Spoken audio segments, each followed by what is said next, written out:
Assalamualaikum warahmatullahi wabarakatuh. Kami dari kelompok satu di sini akan melakukan review singkat terhadap materi yang sebelumnya kami bawakan, yaitu framework analisis terhadap laporan keuangan. Framework analisis sendiri merupakan kerangka sistematis yang digunakan untuk mengevaluasi kondisi keuangan suatu perusahaan untuk memahami kinerja atau suatu perubahan. Tujuannya adalah untuk memahami posisi keuangan, profitabilitas, efisiensi operasional, serta potensi risiko dan prospek dari perusahaan tersebut ke depannya. Yang pertama, pada investasi pada saham. Sertifikat saham merupakan bukti kepemilikan perusahaan. Dari investor memperoleh keuntungan, dividen, sampai selisih nilai saham. Tingkat keuntungan juga tergantung pada kemampuan perusahaan menghasilkan laba. Selanjutnya itu ada kesehatan perusahaan ditinjau dari karyawan. Karyawan maupun calon karyawan menganalisis kondisi keuangan untuk memastikan prospek perusahaan seperti profitabilitas, posisi keuangan, juga kemampuan perusahaan dalam menghasilkan arus kasnya. Lalu ada pemerintah. Pemerintah menganalisis keuangan untuk menetapkan pajak dan menilai kewajaran dalam keuntungan industri. Jika perusahaan ingin go public, pemerintah menilai akan kelayakannya. Selanjutnya ada analisis internal. Manajemen internal memanfaatkan informasi keuangan untuk menilai perkembangan bagaimana kinerja perusahaan tersebut, membuat keputusan strategis maupun dalam hal perencanaan. Selanjutnya ada analisis pesaing. Informasi keuangan pesaing digunakan untuk mengetahui bagaimana kekuatan mereka dalam menyusun strategi maupun strategi untuk penetapan harga maupun untuk perebutan pasar. Lalu ada penilaian kerusakan. Analisis keuangan digunakan untuk menilai bagaimana besar kerugian perusahaan. Pihak asuransi seringkali menggunakannya sebagai alat pengukur bagaimana atau sebesar apa untuk menentukan besaran biaya ganti rugi.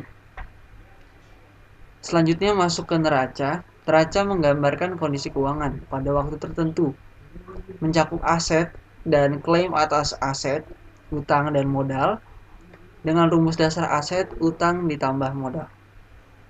Lalu ada pengakuan dan penilaian klasifikasi aset. Aset adalah sumber daya yang memberi manfaat ekonomis ataupun menghasilkan mengurangi kas. Jika tidak terdapat keduanya, maka belum bisa diakui sebagai aset. Dan terakhir ada penilaian juga pelaporan modal saham. Modal saham adalah klaim terakhir setelah utang. Total modal berasal dari setoran pemegang saham dan laba ditahan ataupun keuntungan yang tidak dibagikan sebagai dividen. Selanjutnya akan dilanjutkan oleh teman saya untuk materi selanjutnya. Assalamualaikum warahmatullahi wabarakatuh. Saya Rehan Deva ingin melanjutkan presentasi dari Gary. Pendekatan akrual dan akuntansi. Dalam akuntansi, pendekatan yang dipakai adalah pendekatan akrual.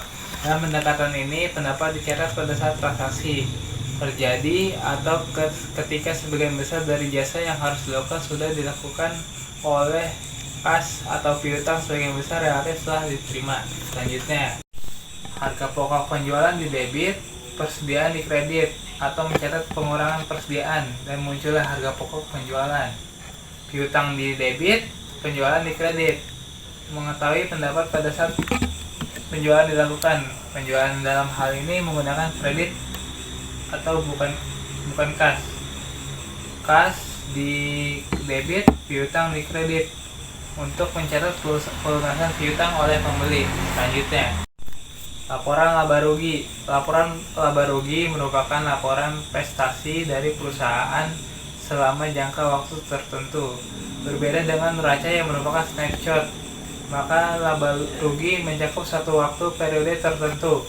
Dalam jangka waktu tertentu juga total aset perusahaan berubah disebabkan oleh kegiatan investasi, pendanaan, dan kegiatan operasional. Selisih antara total pendapatan dikurangi dengan total biaya disebut dengan laba bersih. Pendapatan untuk mengukur aliran masuk aset bersih setelah dikurangi utang atau pendapatan pada jasa. Selanjutnya, klasifikasi dalam laporan laba rugi. Tujuan utama dari laporan laba rugi adalah untuk melaporkan kemampuan perusahaan sebenarnya untuk memperoleh untung. Untuk itu laporan harus disusun sedemikian rupa agar tidak menyesatkan atau misleading. Kemampuan perusahaan terutama dilihat dari kemampuan memperoleh laba dari operasi pada kondisi bisnis yang normal. Selanjutnya, berikut adalah laporan laba dan rugi. Ini contohnya. Selanjutnya, pertama, laba dari penjualan pabrik atau bisnis perusahaan tersebut atau retailing. Yang kedua, rugi karena pabrik perusahaan tersebut terbakar. Jarang sekali terjadi kebakaran semacam itu. Yang ketiga, laba dari perusahaan metode akuntansi. Selanjutnya, pertama, pendapatan operasional atau laba usaha atau income from continuing operation. Yang kedua, laba atau rugi dari pemberhentian operasi cabang bisnis. Yang ketiga, laba atau rugi luar biasa atau extraordinary gains or losses. Yang keempat, laba atau rugi karena perubahan prinsip atau metode akuntansi. Selanjutnya, ini adalah contoh laporan arus kas. Selanjutnya, berikut adalah laporan arus kas PT Sukses Kemilau. Selanjutnya, bab 2, sistem informasi akuntansi. Selanjutnya, akuntansi dan informasi akuntansi.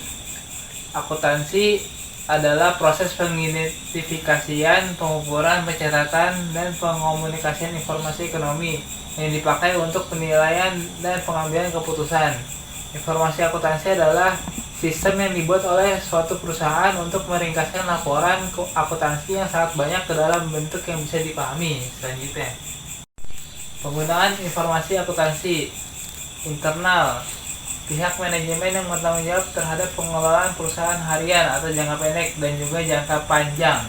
Eksternalnya, investor atau calon investor, kreditor atau peminjam dana bank atau supplier. Selanjutnya, informasi yang diterima oleh pemakai eksternal biasanya mendasarkan terutama hanya pada laporan keuangan yang dipublikasikan. Informasi tambahan bisa diperoleh dari publikasi-publikasi lain seperti dari majalah dan surat kabar. Sedangkan informasi pada pemakaian internal diperoleh dari laporan keuangan yang dipublikasikan maupun informasi keuangan yang tidak dipublikasikan. Selanjutnya,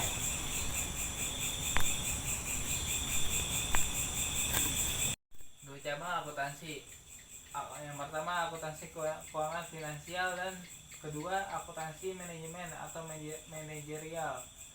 Akuntansi keuangan berfokus pada penyusunan laporan keuangan untuk pihak eksternal seperti investor, kreditur, dan regulator.